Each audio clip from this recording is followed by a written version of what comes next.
तर माझं एवढं छान ग्रीनरी असलेलं गार्डन मला सर्व तोडून टाकून अचानक मोकळं व रिकामं करावं लागलं. तर नमस्कार मंडळी, स्वागत आहे तुमचं पुन्हा एकदा वैशू व्लॉगमध्ये. तर कसे आहात तुम्ही सगळे? आय होप तुम्ही सगळे मजेतच असाल. तर आज दसऱ्याच्या तुम्हाला व तुमच्या फॅमिलीला मनपूर्वक हार्दिक शुभेच्छा.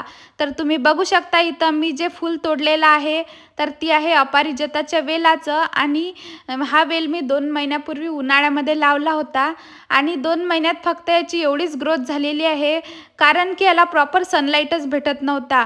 आणि गार्डनमध्ये बाकीची अशी बरीच झाडं आहेत की ज्याला सनलाईटची खूप गरज होती, पण त्याला या बाकीची झाडं खूप मोठी झाली होती, त्यामुळे त्याला सावलीमुळे सनलाईट भेटत नव्हता. म्हणूनच हे बाकीच्या झाडाची मला आज कटाई करावी लागली.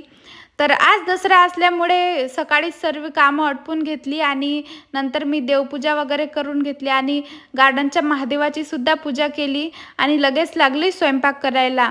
आणि हो, तुम्ही जर चॅनलवर नवीन असाल तर चॅनलला सबस्क्राईब करायला विसरू नका.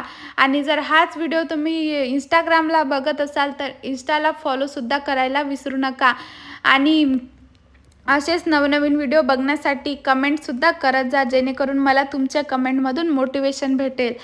तर आज मी जेवणामध्ये एवढं सर्व बनवलं होतं आणि नंतर देवाला नैवेद्य दाखवला आणि रांगोळ्या वगैरे काढून घेतल्या सगळं आणि पूजासुद्धा करून घेतली, कारण घरी जायचं होतं. तर आता आम्ही सगळी तयारी करून निघालो आहे आमच्या गावाकडे, कारण तिथंसुद्धा पूजा वगैरे आरती संध्याकाळी सगळ्यांची दर्शन करायची आहेत. तर आजचा ब्लॉग तुम्हा सगळ्यांना कसा वाटला कमेंट करून नक्की सांगा आणि भेटूया नेक्स्ट